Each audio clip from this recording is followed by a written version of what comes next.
Olá, eu sou a Aleca Rocha, atriz, e interpreto seu caso virtual de relacionamento bizarro aqui.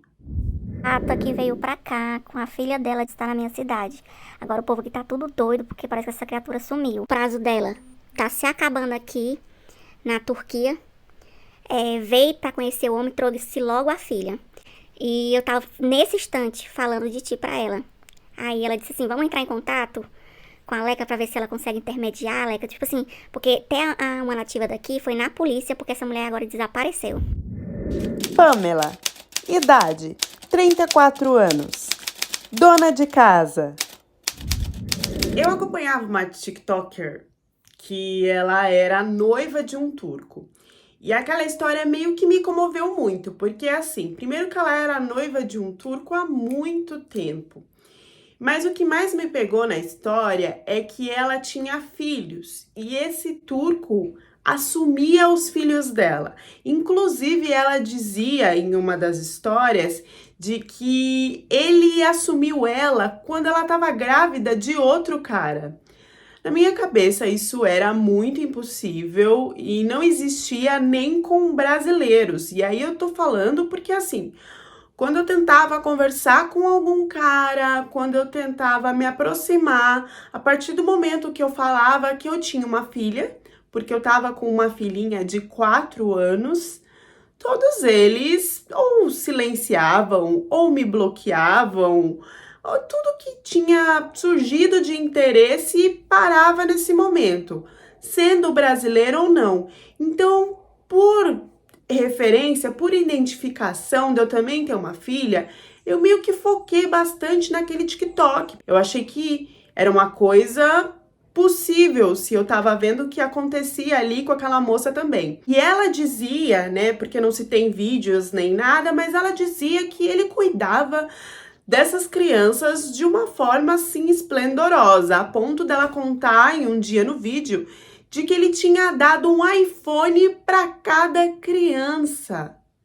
Eu também nunca vi esses iPhones, mas eu me apegava a o que ela falava nesse conteúdo. Longe de mim achar que isso talvez pudesse acontecer comigo um dia. Mas e se eu falar para vocês que aconteceu?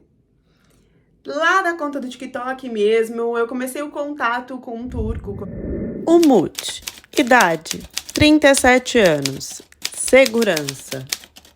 Comecei a conversar muito com ele e em nenhum momento eu abri que eu tinha uma filhinha, porque eu já sabia que quando eu falasse isso, tudo ia desmoronar, como sempre acontecia. O que ele me disse de primeira é que ele morava sozinho. E quando ele fazia chamada de vídeo, era uma casona, assim, que eu fiquei até que abismada, porque parecia, tipo, mansão mesmo, sabe? Mansão não no sentido de ter nada muito de ouro e tal, mas de ser muito grande e de ter tudo ali que se precisava. Tá, eu vi mais só a parte de dentro da casa. Ele nunca me mostrava a parte de fora da casa.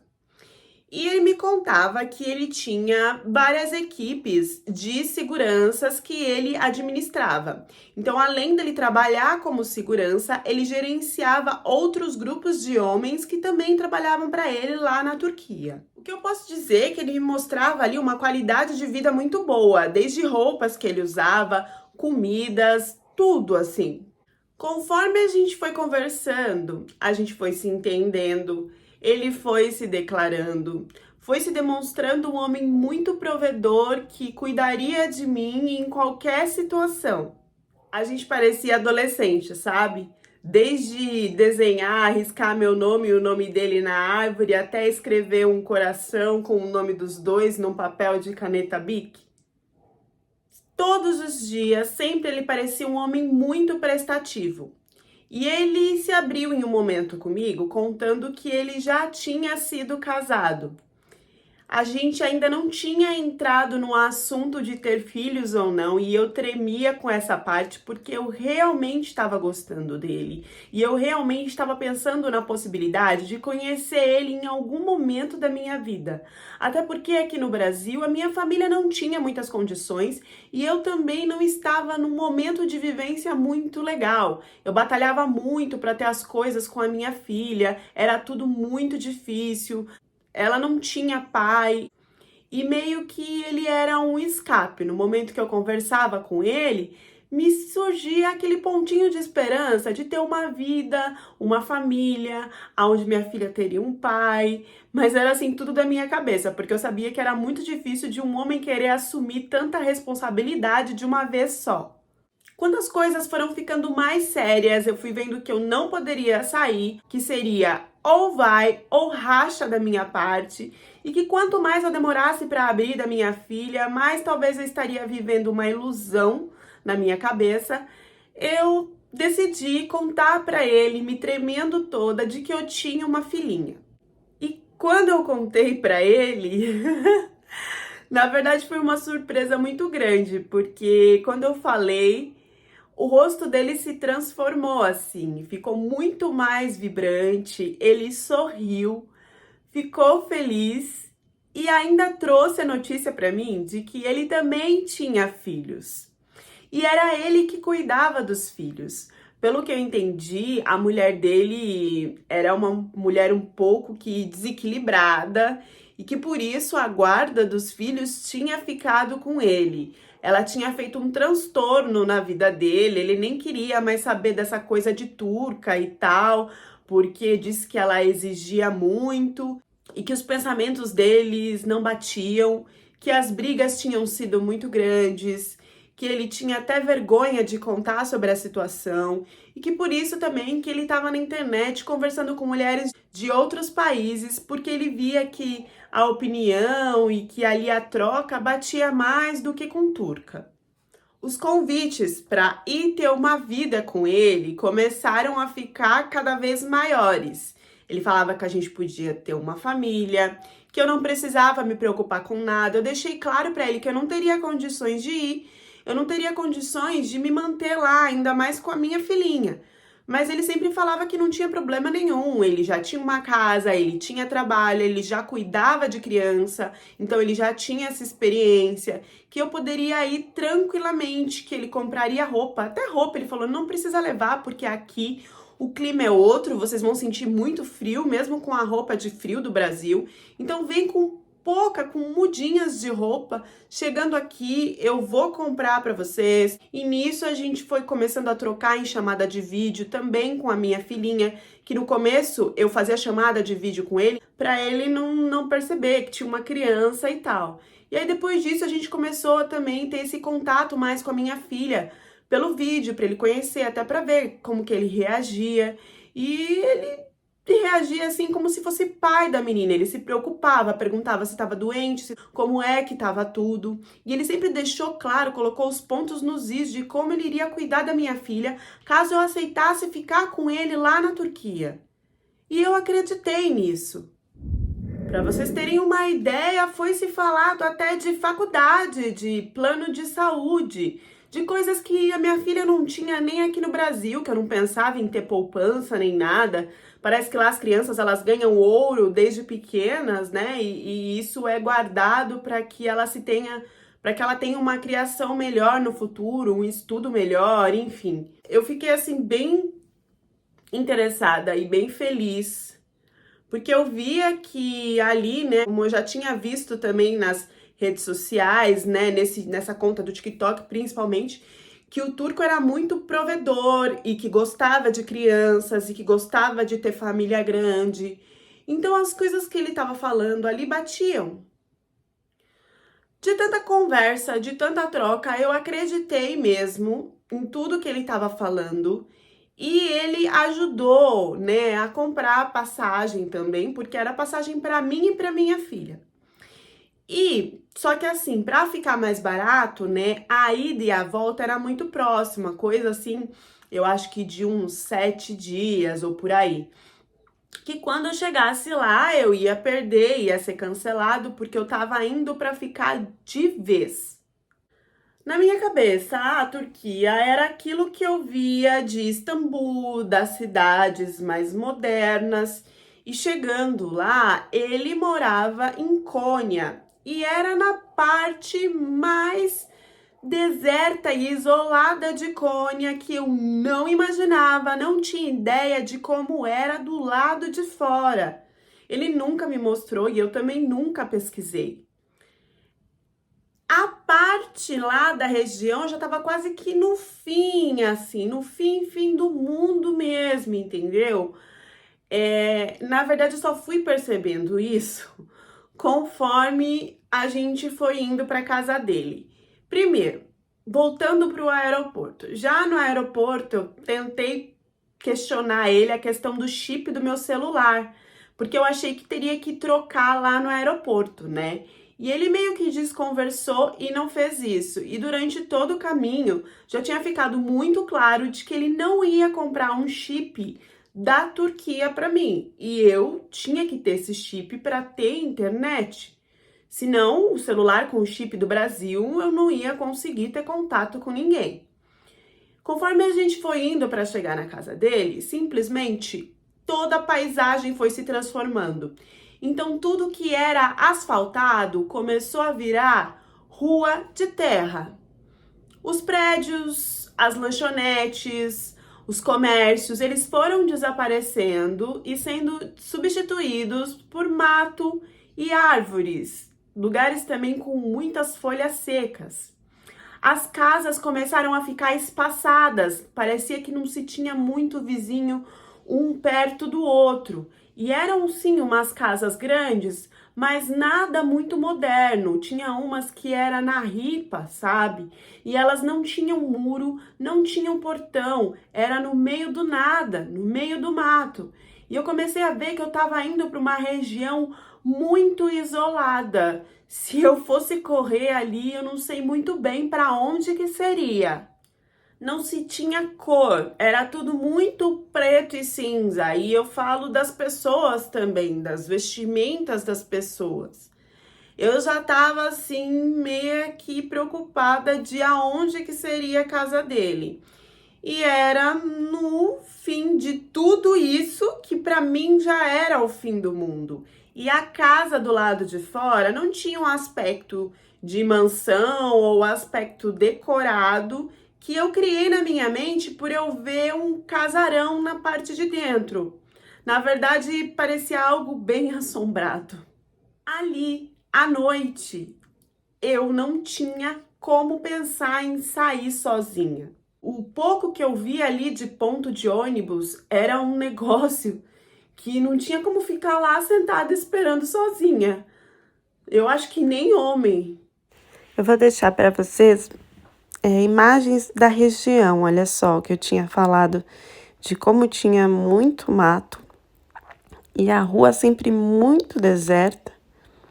As casas, elas grandes, mas espaçadas, sabe? E sempre tudo muito vazio, sem ninguém na rua. Eu me sentia super perdida, até porque não tinha muito conhecimento de turco. E quando olha o ponto de ônibus que eu falei para vocês, quando eu me toquei mesmo, eu comecei a ficar um pouco cabreira, porque à noite, esse lugar à noite para andar era bem complicado. Fora que ele não me falou que a família dele morava numa parte que parecia como se fosse um porão, assim. Eu tinha entendido que ele morava sozinho com os filhos. Outra coisa que eu nunca vi a equipe de seguranças que ele falou que tinha. Na verdade, ele trabalhava como guardinha. E eu tinha criado essa ideia porque ele já tinha me mostrado a arma no vídeo que ele trabalhava e o puta de uniforme e tal, que não condizia com a verdade. Sendo bem sincera, eu já nem sabia mais se aquela arma era dele e se ele tinha aquilo legalizado. Passando-se os dias, eu comecei a ficar um pouco desesperada, porque assim, primeiro, Ele enrolava e nunca que comprava um chip da Turquia para mim e com internet. E eu fui para lá sem dinheiro nenhum, porque ele falou para eu ficar tranquila, que eu chegando lá, ele iria me ajudar com tudo, que eu não precisava me preocupar. Além do chip, ele prometeu ajudar com roupa e tal, e o clima lá já estava diferente. Só que ele nunca saía para fazer isso. Ele sempre desconversava todas as promessas que ele tinha feito para mim, ele nunca agia para fazer nada. Eu comecei a ficar preocupada, a questionar ele, e a gente começou a brigar por toda essa situação, porque ele disse que eu estava pressionando ele, que tinha que ter um tempo, que ele estava para pegar um dinheiro, que as coisas iam melhorar e ele ia fazendo. Mas só que no vídeo, para mim, ele passou que ele tinha uma estabilidade financeira, que a gente não ia ter que esperar tempo nenhum para nada. Nisso, a gente começou a discutir de boca a boca, discutir muito, e eu ainda tendo que entender as coisas que ele falava. Ele tomou o celular da minha mão, falou que eu tava querendo só ficar ali focada na internet, que a minha única preocupação era o tal do chip, que eu não tava preocupado com ele, com a nossa família e tal. E disse que eu não ia usar mais. Eu falei, como assim? O celular é meu, você vai me dar? Porque assim, eu ainda conseguia usar o Wi-Fi de dentro da casa, que não era muito bom, mas que dava para eu me comunicar, porque eu me comunicava assim com algumas brasileiras que estavam lá na Turquia. E aí, no que eu fui para pegar o celular de novo, eu falei, não, você tá doido, né? Você tá achando o quê, querido? Você tá achando que você é quem? O meu celular você não vai pegar. Quando eu fui para pegar o celular, ele só não deixou eu pegar o celular, como também ele me empurrou. E no que ele me empurrou, ele me jogou longe. E a partir daí eu só tinha o meu celular quando ele queria, quando ele me dava, quando estava na frente dele vendo. Depois ele foi amortecendo tudo isso, mas no começo eu praticamente fiquei sem comunicação nenhuma. Acho que eu não preciso falar para vocês que a parte disso que tinha prometido para minha filha, de saúde, de tudo, nunca aconteceu. E os dias iam se passando e eu já não tinha mais na minha cabeça o que fazer. Porque primeiro que eu não conseguia sair dali, não tinha dinheiro, gente, para pegar um ônibus. Eu realmente fui lisa pro lugar. Saí sozinha, nem pensar. Ele sempre falava que ia dar conta de tudo, que ia resolver tudo, que ia fazer o que precisava, mas nada era feito. Passando, né, um mês, já que a gente já tava assim bem estranho um com o outro, e eu já tinha contado alguma coisa para umas meninas também, quando eu pegava no celular, eu meio que comecei a ficar ansiosa pela questão de que eu não podia ficar ilegal no país. E ele também tinha falado que a gente ia casar, mas não havia movimentação nenhuma sobre a gente casar, sobre pegar os documentos, sobre agendar, e eu sabia que se você não agendasse assim que chegasse, ia passar os 3 meses que eu podia ficar legal lá sem um documento, e aí eu ia ficar ilegal, a coisa ia piorar, ia ter que se gastar mais dinheiro, tinha medo também de ser mandado embora do país, enfim, uma loucura só. E eu super ansiosa e questionando ele nunca falava nada. Depois de muito me esforçar para que ele abrisse e explicasse, ele falou que assim, que no momento ele não estava com muito dinheiro para fazer isso, que isso ia acontecer depois para eu ficar tranquila. E aí eu falei, mas depois quando? Porque eu só tenho 3 meses aqui. Ele falou, não, relaxa, você fique legal por uns 2 anos. E depois, quando as coisas melhorarem, quando eu tiver mais dinheiro, a gente casa e eu pago as multas e resolvo toda a situação. E eu conversando com algumas brasileiras que já moravam lá, elas falaram, não, corre, não tem como isso, porque se o cara não tá pagando nada pra você agora, como que depois ele vai pagar multa de 2 anos? E outra, como que será que o governo também vai reagir a saber que você tá aqui 2 anos ilegal.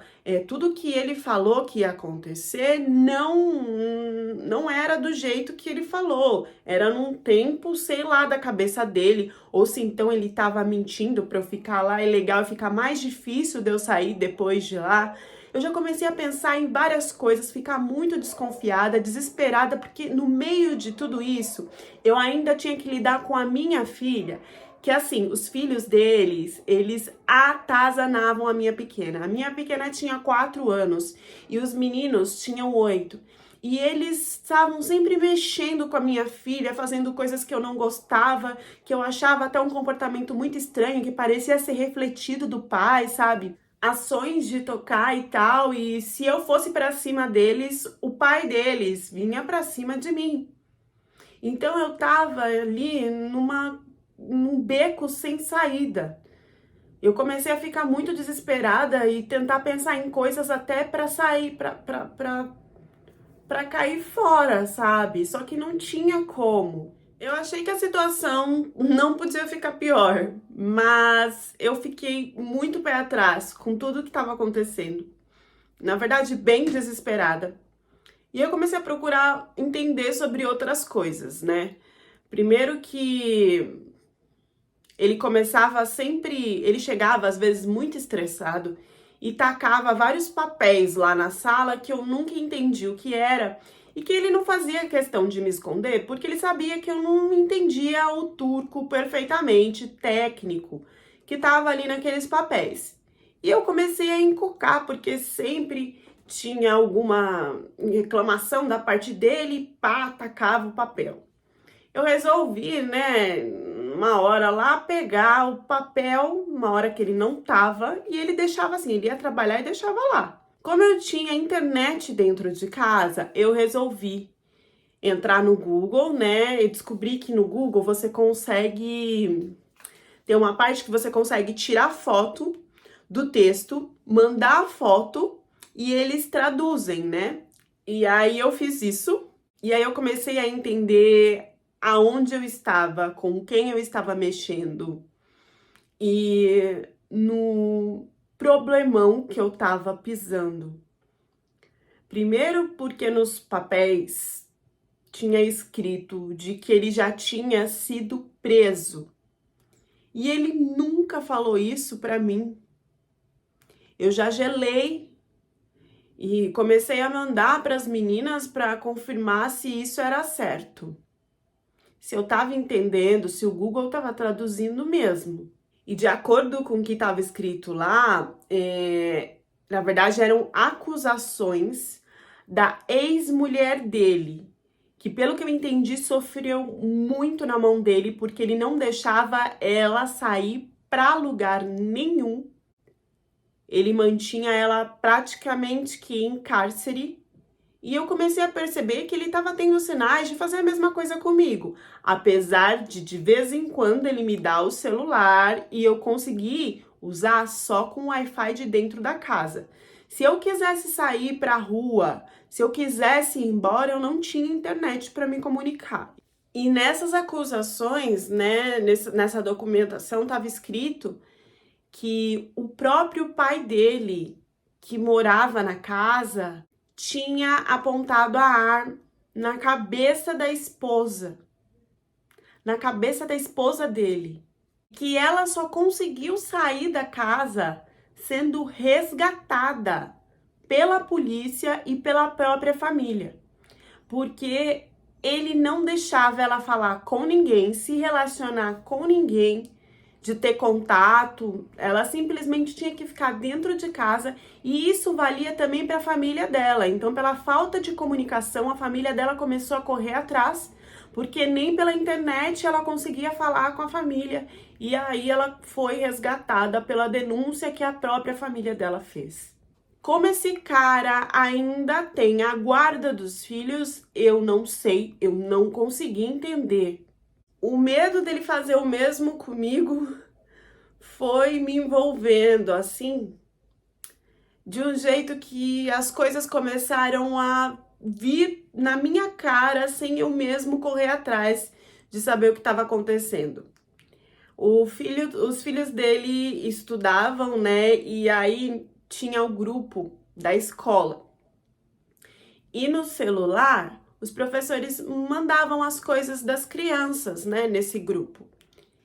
E aí eu peguei eles várias vezes, tanto no quarto como no banheiro, admirando as fotos dessas crianças. E ele ficava hipnotizado. E tava tudo salvo. Por que ele estava salvando fotos de crianças no celular dele? Depois disso, eu percebi que ele começou a tirar fotos da minha filha. E primeiro ele tirava de todo mundo junto, dos filhos, com a minha filha e tal. Mas eu via que ele meio que cortava as fotos e destacava, de ficar só com a parte da minha filha. E observando aquilo durante o dia, eu não entendia, na verdade eu não queria ver o que estava passando pela cabeça dele. Depois eu comecei a perceber que nas ruas, quando ele saía, quando ele estava comigo, eu percebi que às vezes ele estava com o celular assim meio discreto, perto da onde tinha crianças. E aí eu comecei a perceber que ele fotografava, sabe? Onde tinha crianças, onde estava minha filha, ele fazia essas fotos e tinha praticamente vários arquivos salvos no celular disso, aonde ele ficava lá observando.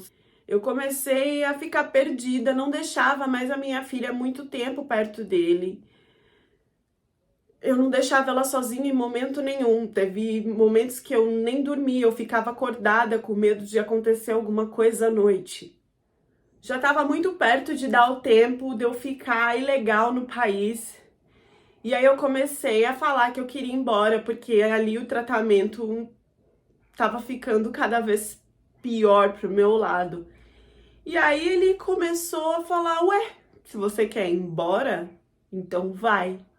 E olhava pra minha cara e ria, porque eu não tinha dinheiro nenhum para ir. A minha família não tinha condições nenhuma de me ajudar com isso. E eu também estava com muita vergonha, eu não queria contar nada do que estava acontecendo para minha família. Eu jamais queria falar o que estava acontecendo.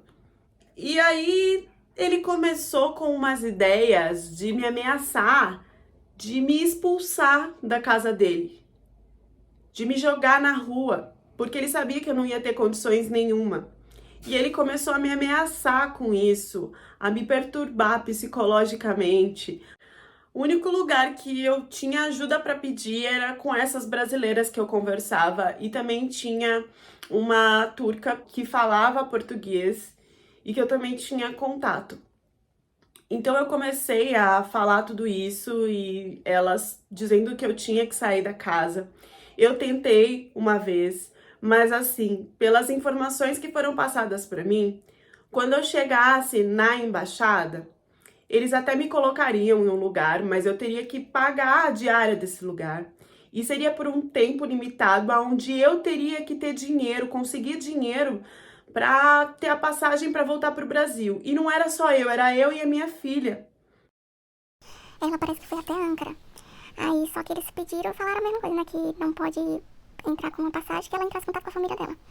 Foi isso que ela passou pra gente. E aonde que eu ia conseguir esse dinheiro nesse prazo? Não tinha como. Eu várias vezes pedi para algumas brasileiras para ir para casa delas, mas isso era muito complicado. Porque, primeiro, tinha toda uma responsabilidade, elas não me conheciam.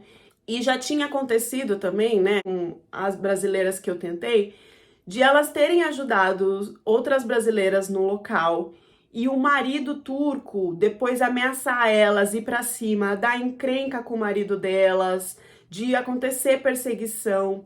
Então, meio que elas estavam com as mãos atadas, porque elas também não tinham condições de pagar a passagem para mim e para minha filha para voltar para o Brasil. Algumas até chegaram de ter a ideia de fazer uma vaquinha, né? De tentar fazer uma vaquinha online, mas assim, eu não queria me expor, eu não queria que tivesse meu rosto, eu não queria que tivesse nada, eu tava com muita vergonha e muito arrependida de ter levado a minha filha para aquela situação e de agora eu não conseguir tirar ela de lá, de ser uma mãe muito cruel. E eu sabia que eu tava errada, porque além de tudo, as pessoas que queriam me ajudar, eu não aceitava porque eu não queria me expor, eu não queria que ninguém soubesse que era eu que tava passando por aquilo. Teve um dia que o meu celular descarregou, ele pegou o meu celular, às vezes ele fazia isso e não me deixava sair, e era uma brigalhada e uma loucura. E aí eu fiquei incomunicável por um tempo, acho que um dia e meio, alguma coisa assim. E aí, tanto a turca como as brasileiras já estavam assim com o pé para entrar na polícia para tentar ver o que estava acontecendo. Mas aí eu consegui responder elas e dizer que estava tudo bem, até meio que disfarcei, porque eu não queria o meu nome, eu não queria o meu nome envolvido desse jeito, eu não queria escândalo, eu não queria passar essa vergonha. No meio dessa confusão toda e de pessoas online tentando me ajudar, postando em grupos, tentando achar alguém, apareceu uma brasileira que resolveu me ajudar sem que fosse nomeado meu nome, aceitando doações de pessoas para que eu pudesse sair dali, sem que essas pessoas soubessem quem era ou o que estava acontecendo. E a partir daí, essa brasileira se comunicou assim só com conhecidos dela mesmo e em conta privada, só para pessoas que ali mais próximas e sem me identificar. E a partir daí ela conseguiu chegar até mim e me levar para casa dela para ficar um tempo até conseguir as passagens para voltar para minha casa. Nesse momento ele já não estava mais nem aí. O que ele tinha falado de casamento ou de eu ficar lá na casa e ter uma família, enfim, não existia mais nada disso. Ele estava também desesperado que eu saísse dali e ele não ia contribuir de forma alguma para que isso acontecesse. E enquanto não acontecia, ele só me maltratava e me forçava psicologicamente a pensar coisas absurdas que ele poderia tentar ali com a minha filha. Eu só posso dizer que eu tive muita sorte de encontrar essa mulher e dela confiar a ponto de conseguir resolver essa situação. Ela foi com a família dela me buscar de carro e tudo. Quando eu achei que eu não tinha mais como fugir, que não tinha saída da situação, graças a Deus ela apareceu. Essa história ela foi roteirizada como se a depoente estivesse me contando, mas tudo isso, gente, chegou para mim através das brasileiras que moram lá na Turquia e que estavam desesperadas tentando ajudar essa mulher de alguma forma. Só que tinham muitas questões. Por exemplo, quando chegou para mim, gente, eu tô aqui só para contar as histórias, eu não faço nenhum tipo de resgate. E eu não abriria nenhuma vaquinha de jeito algum, porque, primeiro, eu não sabia se essa mulher ia conseguir sair dessa casa. De repente, o cara prendia lá e aí a vaquinha aqui com as passagens compradas, como que iria ser feito? De repente, dava um estalo nessa mulher e aí ela decidia ficar lá. E aí eu já teria colocado um nome aqui, né, em meu nome para vocês ajudarem. Eu jamais vou colocar vocês em uma situação de ajudar e de doar para uma coisa que não se tem certeza, né? Eu só poderia ajudar se eu tivesse o registro de que essa mulher já estava em contato com a embaixada e de que só precisava do dinheiro para as passagens para viajar. Mas mesmo assim, ela teria que conseguir isso num prazo que a embaixada desse, talvez não conseguisse. Então, assim, gente, sendo bem sincera, da minha parte, a única ajuda que se tem é de escutar, desabafar, e eu posso encaminhar para uma psicóloga se tiver uma à disposição para o trabalho voluntário que algumas prestam aqui para o canal. Só que as brasileiras, elas ficaram de mãos atadas, porque não tinha como colocar essa mulher dentro da casa delas, elas não sabiam o prazo que essa mulher ia ficar, elas não tinham condições financeiras. Ninguém tem, né, gente, de arcar com 2 passagens para ela e para a menina para voltar para o Brasil. E também tinha essa questão da ameaça, né? Ninguém sabia até onde esse cara ia atrás, não ia atrás. Imagina você contando isso pro seu marido, seja ele turco ou brasileiro. Ó, vou colocar uma mulher aqui que tá sendo ameaçada, não sei o que, não sei o que, não sei o que. Então, tinham muitas camadas. A história foi chegando aos poucos pra mim. E eu quis colocar aqui mais como informação da questão de você com um filho ir pra outro lugar, do mundo sem saber o que esse cara vai fazer ou não, só acreditando na palavra do cara. Isso é muito arriscado. Então, por isso que essa história tá aqui, tá, gente? Eu não entrei em contato com a brasileira que estava ajudando, né? As últimas informações que eu tive, tanto pelas brasileiras que estão lá, como pelo que eu vi de post que essa brasileira fez, né? Uma mulher bem discreta, bem distinta, é de que ela estava indo pegar essa menina e que ia dar tudo certo. E acredito que tenha dado. Não sei quanto tempo que se levou para juntar esse dinheiro, quantas pessoas que ajudaram, como que foi, tá? É importante que vocês entendam que o canal é um canal de alerta e reflexão para que nós mulheres entendamos até onde a gente pode ir ou não e para a gente passar isso para as nossas filhas, para nossas mães, para as nossas vós, para todo mundo. Eu falo nós mulheres, mas já tá chegando situação de homens, então homens também. Quando essa coisa de relacionamento, seja online ou não, muito do que é falado aqui serve para o mundo todo, para todas as nacionalidades, e tanto para homem como para mulher.